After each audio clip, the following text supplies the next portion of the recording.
मैं इंजीनियर अनुज कुमार आप सबों का हम सक्सेस क्लासेस पे तहे दिल से स्वागत करता हूं। दोस्तों, आज हम इस वीडियो में बात करने वाले हैं क्लास 10th हिंदी के बारे में, ठीक है ना।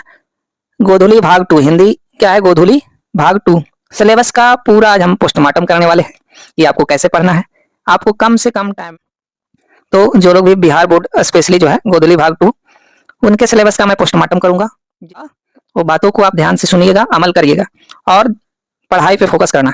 तो चलिए आज हम शुरू करने जा रहे हैं गोधुली भाग 2। इसी का पोस्टमार्टम मैं करने जा रहा हूँ। हिंदी का है, 100 मार्क्स का है। कितने मार्क्स का आता है? 100 मार्क्स का, ठीक है। पहले मैं बुक पढ़ाऊंगा, उसकी ग्रामर भी पढ़ाऊंगा आपको, हिंदी व्याकरण, ठीक है। तो जो लोग चैनल पर नए हैं वो चैनल को सब्सक्राइब कर बेल आइकॉन को प्रेस कर लें। साथ ही साथ जितना ज्यादा हो सके वीडियो को सुना ही होगा सक्सेस क्लासेस। तो आज हम इस वीडियो में बात करेंगे प्यारे दोस्तों, गोधुली। देखिए यही बुक है आपका, क्लास 10 गोधुली के बारे में, सिलेबस के बारे में पहले डिस्कस करूंगा, उसके बाद जो है ना भाग 2 गोधुली भाग 2। सिलेबस में गद्य खंड है, एक काव्य खंड है, एक और क्या है, एक और है कर्णिका, ठीक है ना। एक और क्या नाम है, वर्णिका भाग 2 है, ठीक है। क्या नाम है, वर्णिका भाग 2। तो चलिए बारी बारी से मैं देखता हूँ, समझते जाइएगा। यहाँ से भी सवाल रहता है, यहाँ से भी 5-6 मार्क्स का आपको सवाल देखने को मिल जाएगा। चलिए सिलेबस का पोस्टमार्टम करना शुरू कर दे। आप सब लोग कृपया ध्यान दें, है ना। May I have your attention please. आप सबको ध्यान देना है। पहला जो है गद्य खंड में हम लोग को 12 पढ़ना है, ठीक है।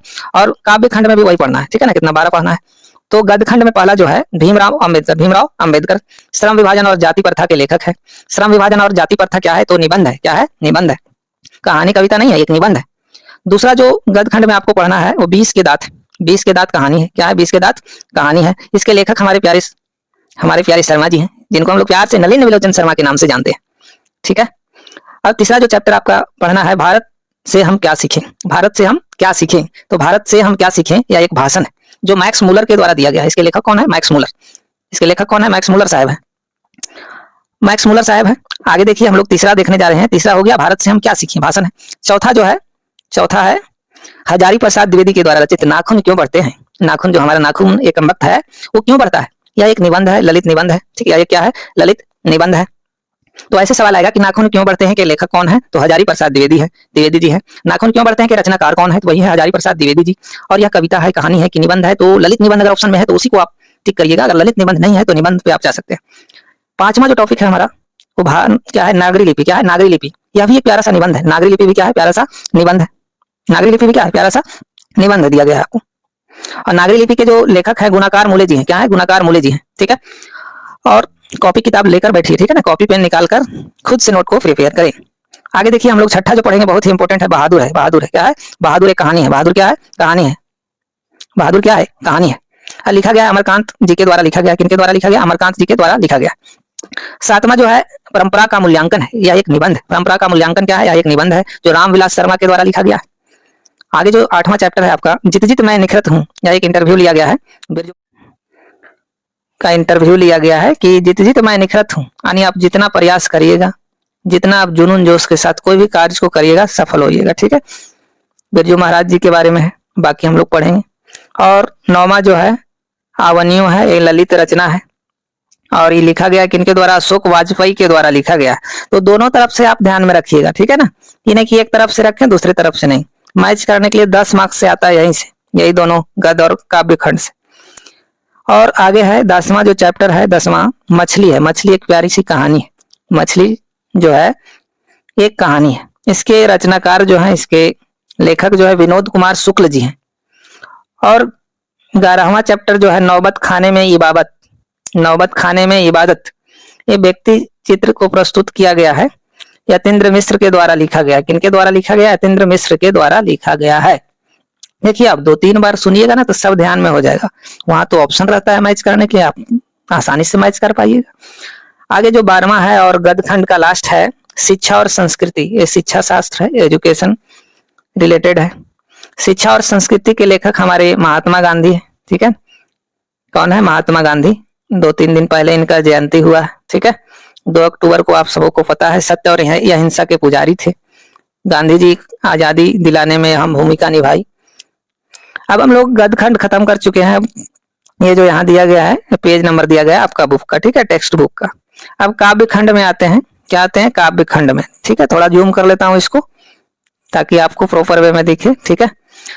चलो देखिए गुरु नानक, पहला काव्य खंड में जो है गुरु नानक के द्वारा लिखा गया है। राम बिन बिरथे जगी जन्मा, जो नर दुख में दुख नहीं मान। ठीक है, ये गुरु नानक के द्वारा लिखा गया पहला है। दूसरा, प्रेम यानी भी राधिका, करौल के कुंजन ऊपरी जाओ, ये रसखान के द्वारा लिखा गया है। आगे, यति जुके स्नेह में अरन, आवन्यो बरसै स्वदेशी, अति सुज के स्नेह को मारन है, मानसू बरसै, ये जो लिखा गया घनानंद के द्वारा लिखा गया है। आगे, स्वदेशी प्रेम घन के द्वारा लिखा गया है। आगे, भारत माता सुमित्रानंदन पंत जी महान कवि हैं। जनतंत्र का जन्म रामधारी सिंह दिनकर के द्वारा लिखा गया है। और 7वां चैप्टर है हिरोशिमा, हिरोशिमा नागासाकी पे बम गिराया गया था, आप सबको पता है। इसके बावजूद भी जापान जो है ना अभी 6G में जी रहा है, और हम लोग अभी 5G में ही सोच रहे हैं जीने को।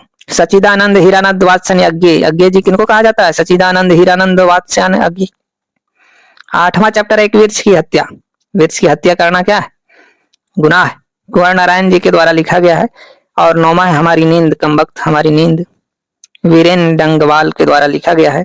10वां है अनामिका, अक्षर ज्ञान, अक्षर ज्ञान के लेखक कौन है? अनामिका। लौटकर आऊंगा फिर, जीवानंद दास के द्वारा लिखा गया ये कविता है। मेरे बिना प्रभु, मेरे बिना तुम प्रभु, रेनर मारिया रिल्के के द्वारा लिखा गया एक बहुत ही प्यारा सा भक्ति है। तो टॉपर की पहली पसंद सक्सेस क्लासेस, आप भी टॉप बन सकते हैं। गोधूली भाग 2 हम लोग देखिए यहाँ पे अच्छा से लिखा गया, ठीक है, वहां पे थोड़ा सा ब्लर हो गया था, यहाँ समझ लीजिए एक बार, थोड़ा सा रंगीन दुनिया में हम लोग चलते हैं। पहला, राम बिनु बिरथे जगी जन्मा, जो नर दुख में दुख नहीं माने।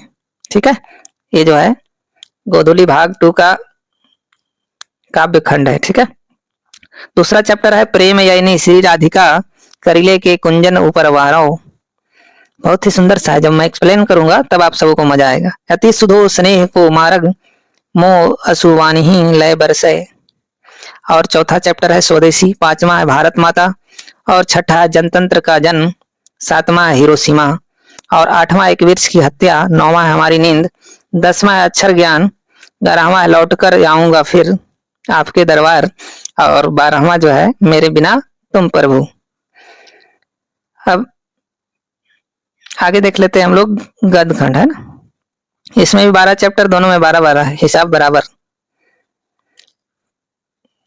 चलिए एक बार ध्यान से सुन लीजिए। पहला जो है श्रम विभाजन और जाति पर था, यह एक निबंध है, मैंने अब बताया था अभी जस्ट। दूसरा है 20 के दांत, कहानी है। ये बार बार मैं क्यों रिपीट कर रहा हूं, क्योंकि इससे सवाल आता है आपका, 10 मार्क्स फिक्स हो गया। भारत से हम क्या सीखें, भाषण है। नाखून क्यों बढ़ते हैं, कमबख्त, ये निबंध है, ललित निबंध। नागरी लिपि निबंध है, जैसे हमारी नागरी लिपि क्या है, हमारी नागरी लिपि क्या है, नगरी लिपि क्या है, देवनागरी है। और सबसे प्राचीन लिपि क्या है, यही सब के बारे में इस चैप्टर में हम लोग पढ़ेंगे। 6ठा है बहादुर, इंपोर्टेंट कहानी है, जिससे एग्जाम में सवाल ज्यादा आता है। चैप्टर 7वां है परंपरा का मूल्यांकन, यह भी एक निबंध है। 8वां है जित जित मैं निखरत हूँ, साक्षात्कार है, इंटरव्यू है। आवन्यो ललित रचना है, क्या है, ललित रचना है। कवि इसमें बताना चाहते हैं कि कोई जर्नी पे जाते हैं और पहाड़ों के दृश्य के बारे में वर्णन करते हैं। 10वां कहानी है मछली, क्या है, मछली एक इंपॉर्टेंट कहानी है। और 11वां चैप्टर है नौबत खाने में इबाबत, व्यक्ति चित्र है। और 12वां चैप्टर है शिक्षा और संस्कृति, एक निबंध है जो महात्मा गांधी के द्वारा लिखा गया है। आई होप आप चीजों को समझ पाए होंगे, कोई दिक्कत नहीं। अब आगे बढ़ते हैं, एक और है वर्णिका है, क्या है, एक और वर्णिका आप ही का बुक का है, हम लोग सारा पढ़ेंगे, ऐसी बात नहीं है।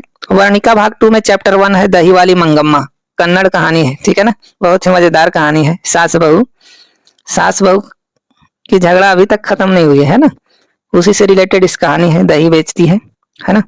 ढाते विश्वास उड़िया कहानी है, कौन सा भी पूछता है ढाते विश्वास कैसा कहानी है, तो उड़िया भाषा में लिखा गया। और चैप्टर 3 जो है आपका वर्णिका में माँ है ना, प्यारी सी माँ, सबकी माँ प्यारी होती है, दुनिया की सबसे अनमोल रत्न है अगर इस दुनिया में कुछ तो माँ है, ये गुजराती कहानी है। और चैप्टर 4 जो है नगर, तमिल कहानी है, तमिल भाषा में लिखा गया है। और 5वां चैप्टर है धरती कब तक घूमेगी, राजस्थानी कहानी है, ठीक है, राजस्थानी कहानी है, धरती कब तक घूमेगी, जब तक इस दुनिया रहेगी तब तक हमारी ये धरती, क्योंकि धरती माँ है। तो घूमते रहेगी। धरती पे जितने भी लोग हैं सब धरती माँ के संतान है, तो संतान की रक्षा धरती माँ क्या है, जीवन पर्यंत करती रहेगी। आई होप आप चीजों को समझ पाए होंगे, कोई दिक्कत कोई परेशानी नहीं हो पाई होगी। तो यहाँ से भी आपका सवाल बनता है ना। तो आप सबों को मैंने सिलेबस के बारे में बता दिया कि हिंदी में बुक से यही पढ़ना है। अब आप सबों को क्या रोज मैं जो है ना शाम 5 बजे तक आपको वीडियो मिल जाएगा, ठीक है। तो आप सब वीडियो को एक बार 2 बार देख लीजिए जब तक पूरे कॉन्फिडेंस लेवल नहीं आ जाए, ओके। तो इस वीडियो में इतना ही, मिलते हैं हम लोग नेक्स्ट वीडियो में। तब तक क्या करना है, आपको स्वस्थ रहना है और मन से पढ़ाई करते रहना है। जय हिंद।